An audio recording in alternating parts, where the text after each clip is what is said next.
ఇవాళ నరేంద్ర మోడీ విధానాల వల్ల ఉన్నది. ఇవాళ ఆర్ఎస్ఎస్ ఎజెండా ఏదైతే ఉందో ఒకే దేశం ఒకే ఎన్నిక ఒకే దేశం ఒకే పన్ను అనే ఎజెండా ఏదైతే ఉందో ఇవాళ ఆ ఎజెండాని ముందుకు తీసుకొచ్చి ఇవాళ భారతదేశాన్ని ఆర్ఎస్ఎస్ ఎజెండాతో పెట్టుకోవడం కొనసాగిస్తున్నారు. అందుకని ఇవాళ కొత్తగా తీసుకొస్తున్నారు జమిలీ ఎన్నికలు అని చెప్తున్నారు. అంటే గతంలో ఏదైతే ఏ రాష్ట్రాలకు ఉన్న హక్కులు మొత్తాన్ని కూడా హరించి వేసి మొత్తం ఇవాళ భారతదేశ వ్యాప్తంగా ఒకే ఎన్నిక పెట్టి ఒకేసారి అసెంబ్లీలకి శాసనసభ పార్లమెంట్కి ఎన్నికలు పెట్టి ఆ రకంగా గద్దెనెక్కి రెండోసారి ఇక ఎన్నికలు లేకుండా చేయాలని చూస్తున్న పరిస్థితి ఇవాళ బీజేపీ ఉంటుంది. అందుకని ఈ యొక్క బీజేపీ యొక్క ఆర్థిక మనస్తత్వ విధానాలు ఏదైతే ఉన్నాయో ఆ విధానాలను ఎండగట్టాల్సిన బాధ్యత ఎర్ర జెండాగా గంగాధరరావు గారి వారసులుగా మనందరూ నేను ఉందని కూడా ఈ సందర్భంగా తెలియజేస్తున్నాం. అట్లాగే ఇక మన రాష్ట్రానికి వస్తే రేవంత్ రెడ్డి గారు చెప్పారు ఎన్నికల ముందు నేను 6 గ్యారెంటీలు ఇస్తాను, మొత్తం 6 గ్యారెంటీలకు ఇంత అమలు చేస్తాను 100 రోజుల్లో అని చెప్పారు. కానీ ఇప్పటికీ 15 నెలలు అయిపోయింది. కానీ ఏ ఒక్క పథకాన్ని కూడా ఇవాళ పూర్తిగా అమలు చేసిన పరిస్థితి లేదు. కేవలం మహిళలకు సంబంధించి ఒక ఉచిత బస్సు పథకం తప్ప ఏ పథకాన్ని కూడా అమలు చేసే పరిస్థితుల్లో ఈ ప్రభుత్వం లేదు. ఇవాళ చూస్తే నిన్ననే మన అసెంబ్లీలో బడ్జెట్ ప్రవేశపెట్టారు. 3,04,695 కోట్ల రూపాయలు బడ్జెట్ ప్రవేశపెట్టారు. కానీ ఈ బడ్జెట్లో ఎంత కేటాయించారు, నిధులు ఏ రకంగా కేటాయించారో నేను ఒకసారి చూసుకుంటే ఇవాళ సంక్షేమ పథకాలు ఏదైతే ఉన్నాయో నువ్వు ప్రకటించిన 6 గ్యారెంటీలు ఏదైతే ఉన్నాయో ఈ 6 గ్యారెంటీలకు కేటాయించిన పథకాలు నిధులు చాలా తక్కువగా కేటాయించారు. అట్లాగే నువ్వు ఇచ్చిన హామీ మహిళలకి 2,500 రూపాయలు పెన్షన్ ఇస్తానని చెప్పిన హామీ ఏదైతే ఉందో ఆ హామీ ఊసేలేదు, బడ్జెట్లో దానికి కేటాయింపులే లేవు. అట్లాగే గతంలో ఏదైతే కేసీఆర్ ఉండగా 2,000 ఇచ్చాడు పెన్షన్, నేను రాగానే 4,000 ఇస్తానని చెప్పాడు. ఏదైతే గతంలో ఉన్న తెల్ల కార్డు 60 సంవత్సరాలు ఉన్న 60 సంవత్సరాలు దాటిన పేదలు ఎవరైతే ఉన్నారో వీళ్ళందరికీ. కానీ దీంట్లో ఈ బడ్జెట్లో ఒక్క రూపాయి కూడా కేటాయించిన పరిస్థితి ఉంది. విధానంలో వీళ్ళందరినీ కూడా మనం సమీకరించి పెద్ద ఎత్తున పోరాటం చేయాల్సిన అవసరం కూడా రాబోయే రోజులలో ఉంది.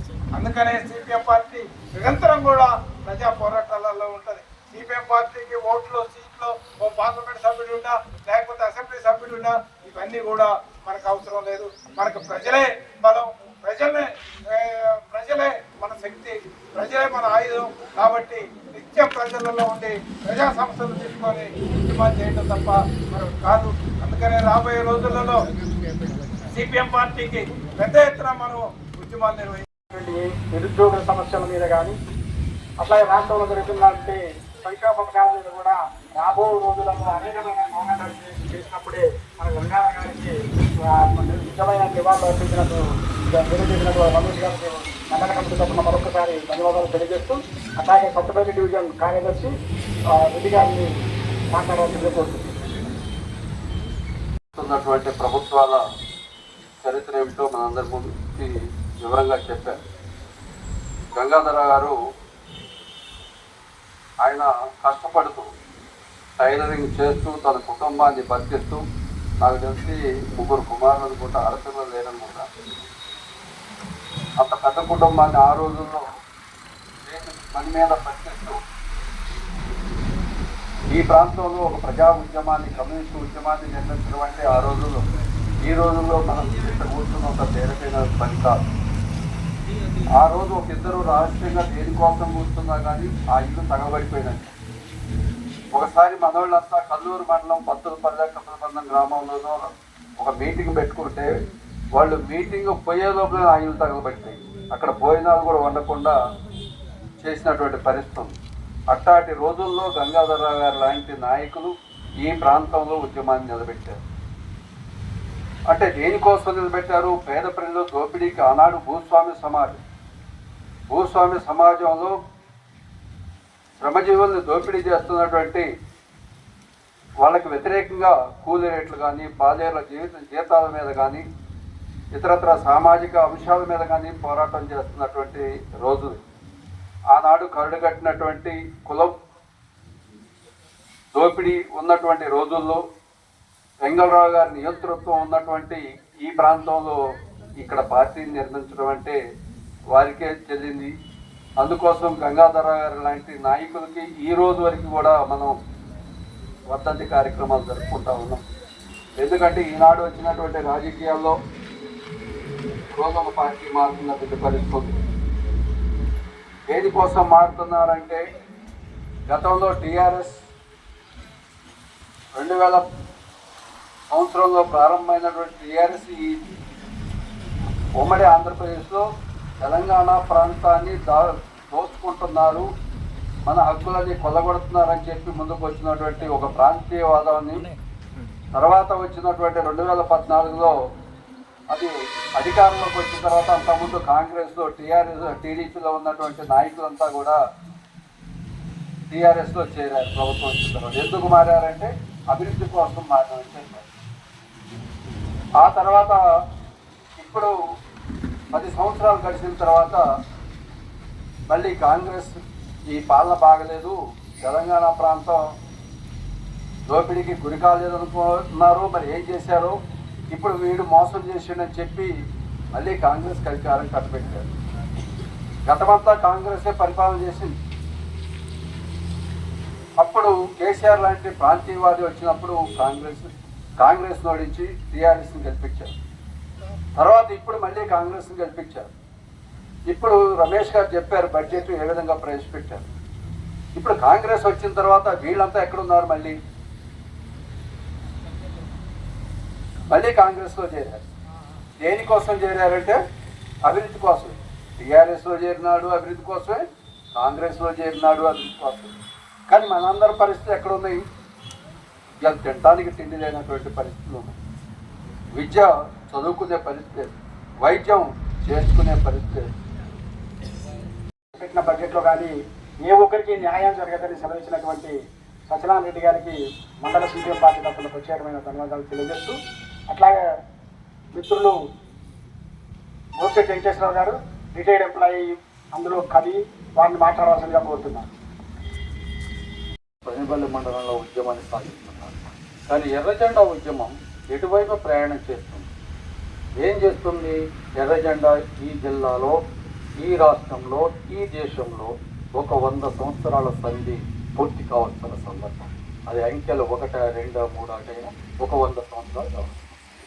పేద ప్రజల కోసం విద్యార్థులు, యువజనులు, మహిళలు, మేధావులు, కార్మికులు, అసంఘటిత కార్మికులు, అన్ని వర్గాల ప్రజల కోసం, అట్టడుగు వర్గాల ప్రజల కోసం ఊరి బయటన, వాగులు, అడవులలో, ఏజెన్సీ ప్రాంతాల్లో, హిల్ ట్రైబ్ గుట్టలు ప్రాంతాల్లో నివసిస్తున్న ప్రజలని సమైక్యపరిచి సమస్యలు సాధించడం కోసం పరిపాలిస్తున్నటువంటి పెత్తందారుల భూస్వాముల బలమైనటువంటి వర్గాలని మెడలు వచ్చి ఈ దేశ ప్రజల కనీస అవసరాల కూడు, గూడు, గుడ్డను తీర్చడం కోసం ప్రయత్నం చేస్తుంది ఎర్రజెండా. అయితే ఆ ఉద్యమం ఎందుకు 52, 57, 62, 64, 67 తర్వాత వచ్చే వరకు 94, 99 వరకు ఉన్నటువంటి ప్రజాధరణ వెనకబడింది.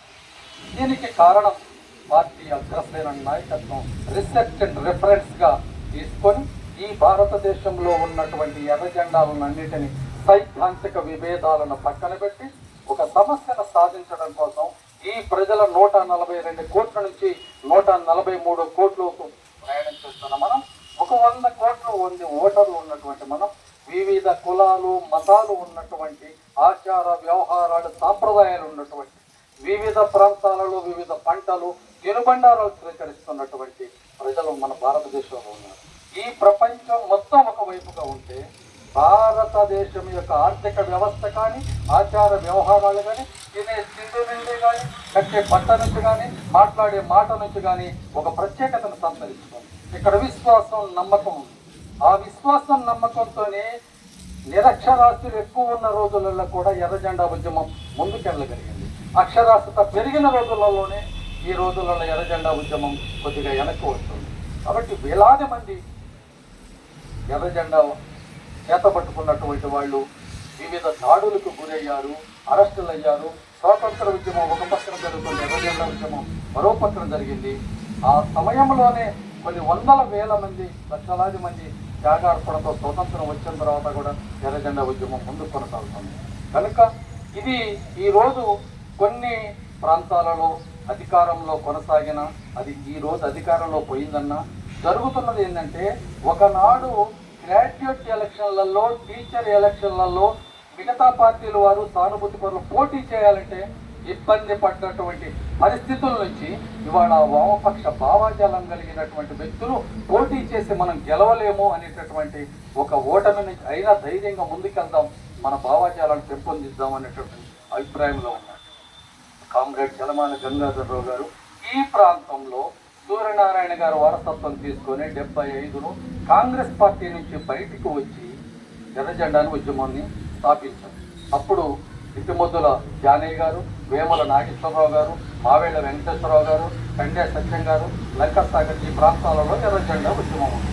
అదేవిధంగా ఈ జిల్లాలో కూడా అప్పుడు రహస్యంగా జరిగిన కూడా వివిధ ప్రాంతాలలో ఇట్లాంటి కార్యకర్తల్ని కాపాడుకున్నటువంటి జిల్లా నాయకత్వం కూడా వెన్నుదట్టి ఉంది. కనుక అదే విధంగా ఈనాడు కూడా ఆ రాష్ట్ర జిల్లా నాయకత్వాలు గ్రామాలలో, పల్లె ప్రాంతాల్లో ఉన్నటువంటి నాయకత్వాన్ని కాపాడుకుంటూ, ప్రోత్సహిస్తూ, మేమున్నామని చెప్తూ, ఉద్యమము అంటే వాస్తవం, ఉద్యమము అంటే సత్యం, ఉద్యమము అంటే ధర్మం, ఉద్యమము అంటే న్యాయం, ఈ 4 పతనమైన రోజు పోరాటం అనేటటువంటిది ఏకైక లక్ష్యం ముందుకు వస్తుంది. అదే ఎర్రజెండా ఉద్యమం. ఆ విధంగానే ముందుకు నడవాలి. సకల జనులను మాది ఎర్రజెండా మా కోసం పనిచేస్తుంది అనేటటువంటి ఒక వాస్తవాన్ని ముందుకు నడిపించి అందరినీ సమీకరించి అన్ని పార్టీలలో కూడా ఒక స్పష్టత తీసుకొచ్చి ఎర్రజెండాలన్నింటినీ ఏకం చేసి ఈ భారతదేశంలో ఉన్నటువంటి ప్రజలందరి ఆశయాలను నెరవేర్చడం కోసం ఒక పార్లమెంటరీ ప్రజాస్వామ్య విధానంలో గొప్ప ఉద్యమాన్ని నిర్వహించి ఆ విధంగా విజయం సాధిస్తేనే ఎన్నికల ద్వారా ఈ 142 కోట్ల జనాభాలో ఎర్రజెండా ఉద్యమం ఎన్నికలలో ముందుకొచ్చి ఈ గంగాధరరావు గారు ఆశయాల, మంచికంటి రామకృష్ణరావు గారా, చెర్రావూరు లక్ష్మణరావు గారా, సుందరయ్య గారా, కండ రాజేశ్వరరావు గారా, కొట్టపల్లి సీతారామయ్య గారా అని చెప్పలేం. కానీ ఏ రోజుకైనా ఉద్యమాలలో ప్రజలని భాగస్వామ్యం చేసి దండులుగా తండోపతండాలుగా తెలంగాణ రైతాంగ సాయుధ పోరాటాన్ని ఏ విధంగా అయితే నిర్వహించారో, బెంగాల్లో ఏ విధంగా అయితే కష్టాలు కన్నీళ్లు అనుభవించారో ఆ విధంగా అనుభవించాలని కాదు, ప్రజలను సమైక్యపరిచి తీసుకొచ్చిన రోజు, ఎర్రజెండాలకి నాయకత్వం వహించిన రోజు, అన్ని వర్గాల ప్రజలకు, అన్ని భావాజాలను కలిగినటువంటి వాస్తవమైన రూట్లో, న్యాయమైన రూట్లో నడుస్తున్నామని తెలియపరిచిన రోజు మాత్రమే కామ్రేడ్ గంగాధరరావు గారు లాంటి వారి వేలాది మంది యొక్క ఆశయాలను నెరవేర్చిన వారవుతాం. మార్క్సిస్ట్ పార్టీ జిల్లా నాయకులు, మండల నాయకులు ఉన్నారు. ఈ విధంగా నాకు తెలిసిన విషయాన్ని, నా రీసెర్చ్ అండ్ రిఫరెన్స్ను నేను ముందుంటున్నాను. సమైక్యపరచండి, ప్రజలను ఉత్తేజపరచడం ఒకవైపు అయితే ఎర్రజెండాను ఏకైక మరొక అంశంగా తీసుకొని ముందుకు నడవాలని కోరుతూ కామ్రేడ్ గంగాధరరావు గారికి విప్లవ జోహార్లు అర్పిస్తూ నాకు అవకాశం కల్పించిన ఈ మండల నాయకత్వానికి ధన్యవాదాలు, కృతజ్ఞతలు తెలుస్తూ ఉన్నటువంటి రోజులు ప్రపంచంలోనే అనేక రకాలైన మార్పులు. మరి 96కు వచ్చేసరికి ఆర్థిక సరళీకృత విధానం ఏదైతే వచ్చిందో అప్పటి నుంచి అనేక రకాలుగా యువత కానీ, ప్రజలు కానీ పక్కదారిన పట్టి వారి పక్కదో చూస్తున్నటువంటి పరిస్థితులలో కొద్దో గొప్ప మరి ఉద్యమాలు పెరగలేదా, క్యాడర్లు పెరగలేదా అది మనం సపరేట్గా కూర్చొని మాట్లాడుకుంటే దాని మీద ఒక వివరణ అనేది వస్తుందనేది సభాముఖంగా వెంకటేశ్వరరావు గారికి తెలియజేస్తూ, మరొక వక్త కాళీని శ్రీనివాసరావు గారు, జిల్లా బాల హక్కుల సంఘం నాయకులు. ఎందుకంటే మారుతున్న కాలమాన పరిస్థితుల్లో మన బాధ్యతలను గుర్తు చేయడానికి ఇలాంటి వర్ధంత కార్యక్రమాలు ఇప్పుడు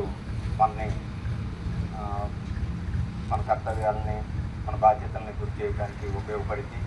అదే క్రమంలో ఒక పక్క అభివృద్ధి కోసమే ఇందాక సార్ చెప్పినట్టు పెద్ద పెద్ద మంత్రులు, ముఖ్యమంత్రులు వాళ్ళందరూ మన కోసమే ఉన్నట్టుగా చెప్తూ ఓదరగొట్టు ప్రజల్ని భ్రమంలో ఉంచుతున్నటువంటి క్రమాలలో గంగాధర్ గారి దేనికోసం పనిచేశారు, ఆయన దేనికోసం చివరి వరకు నిలబడ్డాడు అనేది ఒకసారి మననం చేసుకుంటే మనం కూడా అటువైపు వాస్తవాల వైపు నిలబడటానికి, అభివృద్ధి పేరుతో చేస్తున్నటువంటి దోపిడీ, అణచివేత, విధ్వంసం వైపు వెళ్లకుండా అదే నిజమైన అభివృద్ధి అనుకోకుండా ఉండడానికి ఉపయోగపడి మనం చూస్తున్నాం.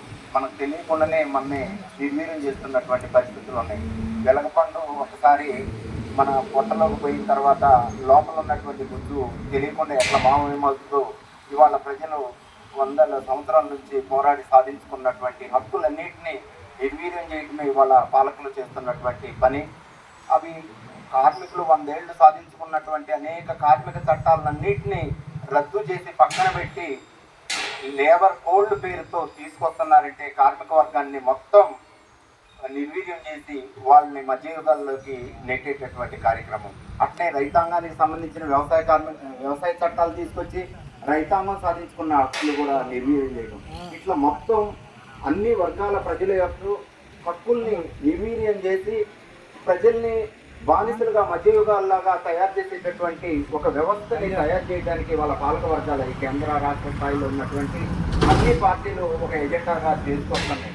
కొత్త అంతరాలు పెరుగుతున్నాయి, పేదలుగా పోతున్నారు, ధనవంతులు అవుతున్నటువంటి క్రమంలో కొత్త హక్కుల కోసం పోరాడాల్సినటువంటి తరుణంలో పాత మనము సాధించుకున్నటువంటి వాటిని నిలబెట్టుకోవటానికి మనం పోరాడేటటువంటి ఒక స్థితిని పాలక వర్గాలు తీసుకొస్తున్నాయి. కాబట్టి మనందరం ఖచ్చితంగా ఈ పెనుగొల్లి మండలంలో వామపక్ష పార్టీల వైపు నిలబడాల్సినంత అవసరం ఉంది. ఎందుకంటే ఇక్కడ మన నియోజకవర్గంలో ప్రధానంగా ఇది అధికార కేంద్రం. ఇక్కడ ముఖ్యమంత్రులు మంత్రులు ఉన్నటువంటి ప్రాంతం. ఏదైతే అభివృద్ధి కాముకుడు అని చెప్పుకునేటటువంటి వెంగళరావు గారి శిబిరంలో నుంచే ఇక్కడ సిపిఎం పార్టీ ఉద్భవించటము అంటే అణిచివేత దోపిడీ ఎక్కడ ఉంటుందో అక్కడే తిరుగుబాటు ఉంటుందనే దానికి నిదర్శనమే చల్మాల సూర్యనారాయణ గారు. ఎందుకంటే వాళ్ళ వెంగళరావు గారు చాలా ప్రయత్నాలు చేశాడు. వాళ్ళకు చదువుకున్న పిల్లలు ఎవరైనా వామపక్ష భావజాలంతో ఉంటే వాళ్ళని వేటాడి ఎందులో ఒక దాంట్లో ఉద్యోగాలు పెట్టడము నిర్వీర్యం చేసేటటువంటి ప్రక్రియ కూడా చేశాడు. అవి కూడా పారలేదు.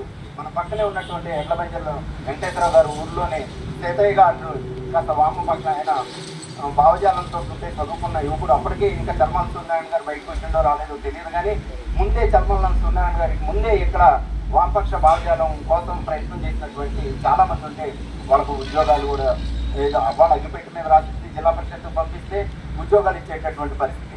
ఆ తర్వాత కూడా వాళ్ళు చివరిదాకా ఇక్కడ ఇట్లా మనలాంటి వామపక్ష యువత ఆకర్షించడానికి వాళ్ళు కూడా చాలామంది నిలబడ్డారు. సూర్యనారాయణ గారు, చల్మాల గంగాధర్ గారు, వేముల నాగభూషణం గారు, మన చిట్టుమూర్తుల జానయ్య గారు, వీళ్ళందరూ ఎంతోమంది జలుగు గోపయ్య గారు వీళ్ళ చాలామంది ఈ మండలంలో చేశారు. ఇక్కడ అసలు అభివృద్ధికి చిరునామా మేమే, ఎవరో అవసరం లేదన్నటువంటి ఈ తరుణంలో గత 10-15 సంవత్సరాలలో మనం ఖచ్చితంగా ఎర్ర జెండాలు అయితే పేదల బతుకుల్లో వెలుగునిస్తాయి, వాళ్ళైతేనే హక్కులు కాపాడతారనేటటువంటి ఈ స్థితిలో ఇక్కడ అభివృద్ధి జరగలేదు, పేదరికం చాలా ఉంది అనేటటువంటి ఒక నిరూపించడానికి ఇక్కడ వామపక్ష పార్టీలు తాళపెంట నుంచి మనం ఇక్కడ ఏరుగట్ల దాకా మొత్తం వేలాది ఎకరాలు పోడు నరికించి వేలాది ఎకరాలకు పట్టాలు ఇప్పించి ప్రజల్లో జీవితాల్లో వెలుగులు నింపినటువంటి ఘనత ఇక్కడ కమ్యూనిస్ట్ పార్టీలకి దక్కుతుందనేది వాళ్ళు మనం సవాలుగా వామపక్ష పార్టీలకి మనం విసరాల్సినటువంటి అవసరం ఉంది.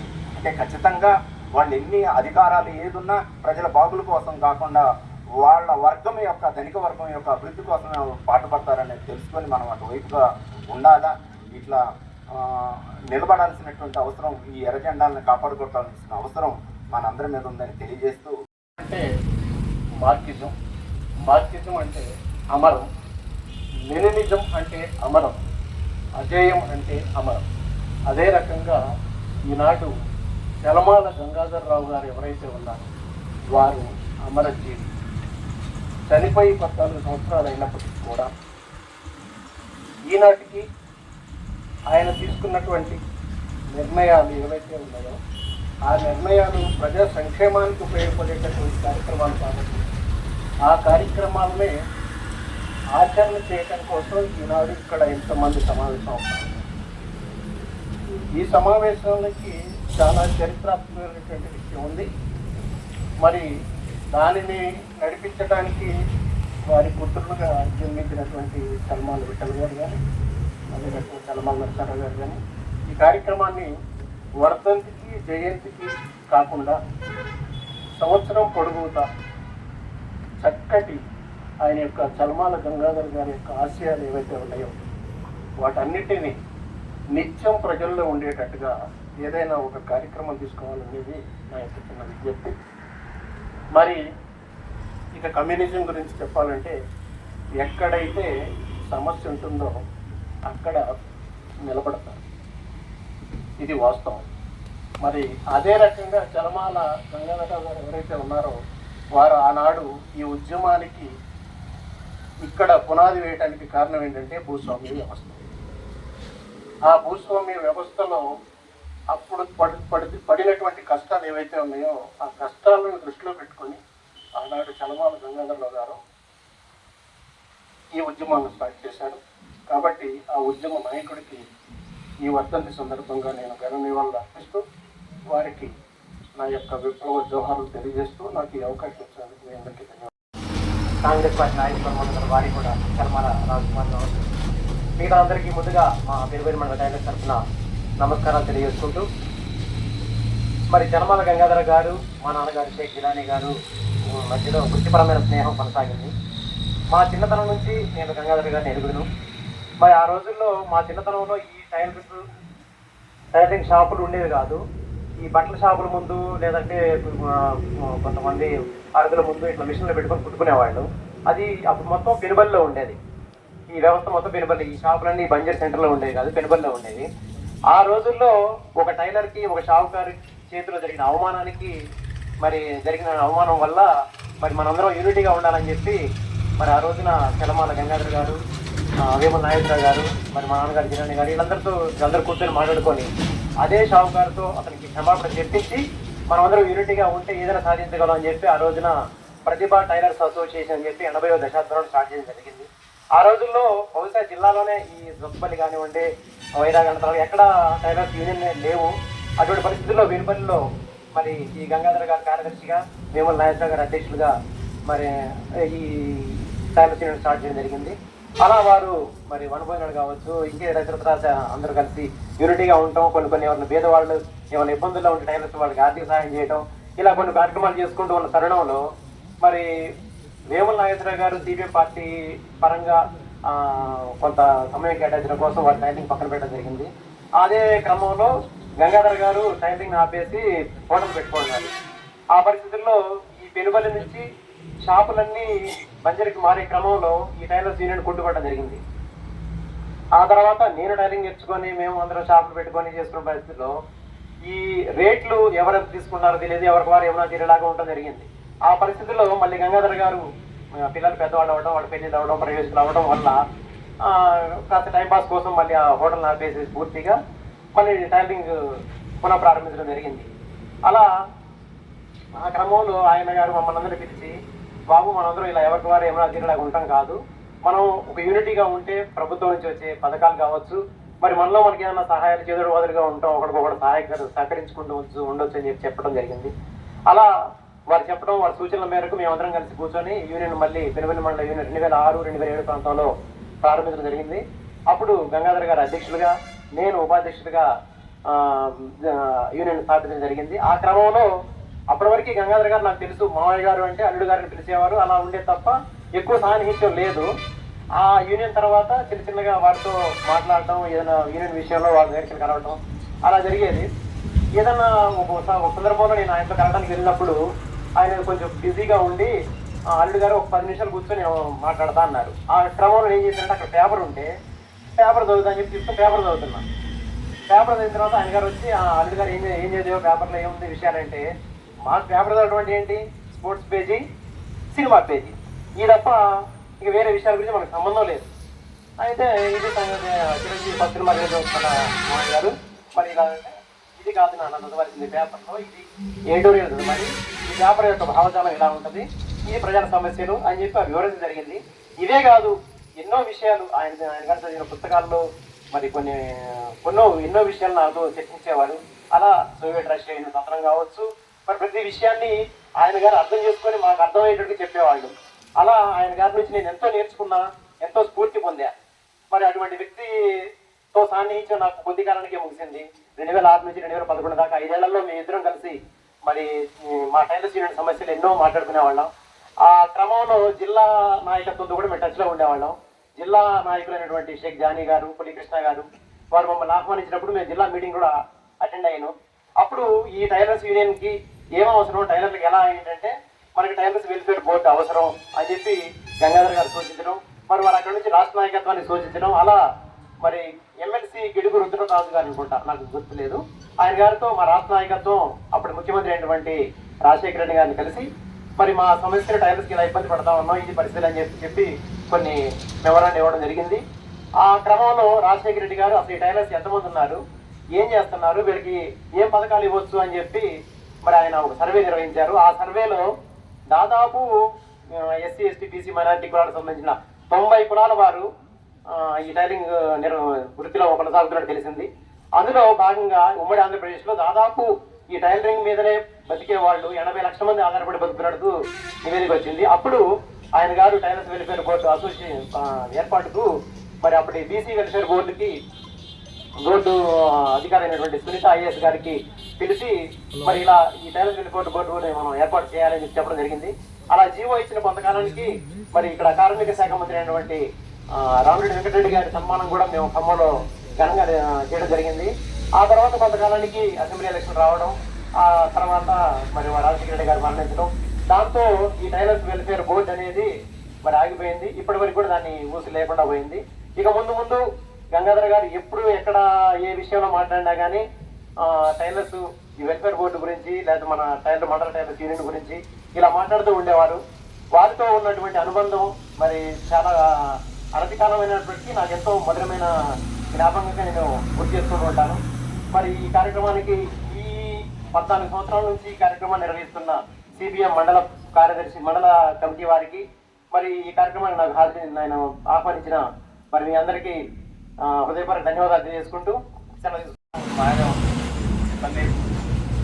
మేము చదువుకున్న రోజుల్లో కల్లూరు కాలేజీ సిద్ధపై ఆర్టిస్ట్ చేసేవాళ్ళు.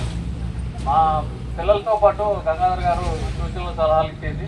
ఇక్కడ తాళపేటలో పోల్ నరసింహరావు గారు ఉండేది. పోల్ నరసింహరావు గారు, మేము, గంగాధర్ గారు వీళ్ళందరూ కూర్చొని ఇక్కడ ఉన్న ప్రాంతం పిల్లలందరూ ఎస్ఎఫ్ఐలో చేరాలని ఎస్ఎఫ్ఐలో చేర్పించి కాలేజీ ఎన్నికల్లో కూడా మాతో పాటు పనిచేసి కల్లూరు కాలేజీ గెలవడానికి 2 సంవత్సరాలు కూడా మాతో పాటు 2 సార్లు గెలిచినాం. అది గంగాధర్ గారు కృషి వల్లే గెలిచినాం. కమిట్మెంట్తో ఉండేది. ఒక చేదు అంతా మన వాళ్ళు చెప్పమని చెప్పారు. ఆ చేదు అంత చెప్పడానికి నేను వస్తే పార్టీ ఏ విధంగా తీసుకున్నా కట్టుబడటం అసలు అది ఫీల్ అవ్వాల్సిన పర్లేదని చాలా హ్యాపీగా ఉన్నా తప్ప ఎక్కడ అలసట అనేది లేదు. గంగాధర్ గారికి లోపం మండల పార్టీ కూడా చాలా నష్టం. గంగాధర్ గారు కొన్ని సంవత్సరాలు తిరిగేవాడు, అర్థాంతరంగా ముగిపోవడం జరిగింది. దాన్ని యాక్టివ్గా ఉండేవాళ్ళు. అట్లా మరణం వస్తుంది అనుకోలేదు అంత తొందరగా.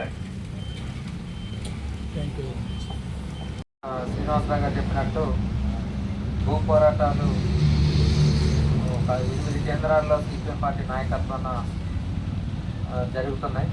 జరిగినాయి. అందరికీ కూడా ఆ హక్కు పత్రాలు కూడా లభించినాయి. అట్లనే దశల వారి ఆందోళన కార్యక్రమాలు అన్నింటినీ కూడా నిరంతరం చేస్తున్నాం. ఆనాడు ఏదైతే చలమాల సూర్యనారాయణ గారు మొట్టమొదట ఈ బంజర్లో జెండా ఎత్తాడో ఆ జెండాని ముందుకు తీసుకుపోవడం కోసం మా నాన్నగారు కానీ అట్లే జానయ్య గారు, వేమనాగేశ్వరరావు గారు, మావళి వెంకటేశ్వరరావు గారు, మన లంకసాగర్లో ఉన్నటువంటి 3 లాలు గారు, లేదా మన కండే సీతయ్య గారు, మరి వీళ్ళందరూ ఆనాడు జనజెండాన్ని ముందుకు తీసుకుపోయే దానిలో భాగస్వాములు అయ్యి పెట్టారు. అదే పద్ధతుల్లో నాడు 14 గ్రామాల్లో శాఖలు ఏర్పాటు చేసే దానిలో కానీ అట్లనే కార్మిక సంఘంగా అది అనేక యూనియన్స్ ఇలా విజయమంజర్ కేంద్రంగా అనేక యూనియన్స్ని నిర్మాణం చేసే దానిలో కానీ మా వంతు కృషిగా ముందుకు పోతున్నాం. కారణం ఏంటంటే కార్మిక హక్కుల పైన జరుగుతున్నటువంటి దాడుల్ని ఎప్పటికప్పుడు ప్రజల్ని చైతన్యం చేసి వాటి మీద పోరాటాలు చేయడం కానీ, రైతాంగ సమస్యలు వచ్చినప్పుడు వాటి మీద కానీ, అట్లే వ్యవసాయ కార్మికులు ఎదుర్కొన్న సమస్యలు కానీ, పాలకులు అనుసరిస్తున్నటువంటి ప్రజా వ్యతిరేక విధానాలు ఏదైతే ఉన్నాయో వాటన్నిటిపైన కూడా నిరంతరం కూడా వాళ్ళ యొక్క ఆశయాల ముందు తీసుకుపోయే దానిలో భాగంగా అట్లనే భారత కమ్యూనిస్ట్ పార్టీ మార్క్సిస్టు సిద్ధాంతపరమైనటువంటి అంశాలపైన కానీ అట్లనే ప్రజలకు ఏవైతే కావాలో వాటన్నిటిపైన కూడా నిరంతరం ఆందోళన కార్యక్రమాలు చేయడం, వాటి విజయం సాధించే దాంట్లో ఎప్పటికప్పుడు మేము ముందుగానే ఉంటున్నాం. ఉదాహరణకి ఒక మాట చెప్పాలంటే కరోనా టైంలో ఈ ప్రాంతంలో బయటికి రావడానికే సంశయిస్తున్నటువంటి తరుణంలో ఇక్కడ టెస్టులు చేయకపోతే పెద్ద హాస్పిటల్ ఉంది, టెస్టులు సక్రమంగా చేయట్లేదని చెప్పి కూడా వామపక్షాల నాయకత్వంలో పెద్ద ఆందోళన చేశాం. ఆనాడు మా మీద పీడీ కేసు మీడియాకి కట్టాలని కూడా ఇక్కడ ఉన్నటువంటి లోకల్గా ఉన్నటువంటి కొంతమంది దుష్ట నాయకత్వం చేసిన ప్రయత్నాలు ఉన్నాయి. కానీ మనం ఆందోళన చేసిన ఫలితంగా ఆనాడు అనేక ఉపయోగాలు జరిగినటువంటి పరిస్థితి కూడా అంటే ఏటికైనా సరే వెనకపోకుండా ముందుకు సాగేటువంటి కార్యక్రమాలని చేస్తున్నాం. అదే రకంగా రానున్న కాలంలో కూడా ఇలా ప్రభుత్వం 6 గ్యారెంటీలు ఇచ్చినటువంటి దాన్ని నిలబెట్టుకోకపోతే కూడా ప్రజలను చైతన్యం చేసి ఆందోళన చేసే దానిలో కూడా సీపీఎం పార్టీ పోదని చెప్పి ఆనాడు కామ్రేడు సల్మాల గంగాధర గారి ఆశయాన్ని ముందు తీసుకుపోయిన మేమందరం భాగస్వామ్యం అవుతామని మా కుటుంబ పరంగా కూడా నెలవేళ్ళ ఆ పార్టీ నేటగా ఉండి ప్రజలకు ఉపయోగపడే పనులు చేయడానికి ప్రజా ఉద్యమాలు చేయడానికి మేము మా వంతు కృషి చేస్తామని చెప్పి మీ అందరికీ హామీ ఇస్తూ ఈరోజు ఈ కార్యక్రమానికి పిలవగానే వచ్చినటువంటి రాష్ట్ర నాయకత్వం, అట్లనే జిల్లా నాయకులు, అట్లానే డివిజన్ కార్యదర్శి గారు, అట్లనే వివిధ రాజకీయ పక్షాలు, వివిధ యూనియన్స్, ట్యాక్సీ వర్కర్స్ యూనియన్, హమాలీ వర్కర్స్ యూనియన్, అట్లనే టైలర్స్ వర్కర్స్ యూనియన్, పౌర హక్కుల సంఘం నాయకులు, అట్లనే కాంగ్రెస్ నాయకులు అందరూ హాజరయ్యి వాళ్ళ యొక్క సందేశాలు ఇచ్చారు. వారందరికీ కూడా పేరు పేరున ప్రత్యేకమైనటువంటి ధన్యవాదాలు తెలియజేసుకుంటూ అట్లనే మీరందరూ ఇక్కడ చేయడం సంతోషం. అట్లనే వచ్చి మన ఇంటికాడ ఇది భోజనం చేసి వెళ్ళాలని చెప్పి కూడా మీ అందరినీ రిక్వెస్ట్ చేస్తున్నాం. అందరూ కూడా ఇక్కడికి వచ్చినటువంటి వాళ్ళందరూ కూడా ఇక్కడ మన ఇంటి దగ్గర భోజనం ఏర్పాటు చేస్తాం. అందరూ అక్కడికి హాజరై కొంచెం భోజనం చేసి వెళ్ళాల్సిందిగా మిమ్మల్ని అందరినీ మనసారా కోరుకుంటాం. ఈ కార్యక్రమాన్ని అధ్యక్షుడు ఈ సమావేశం ఇంతటితో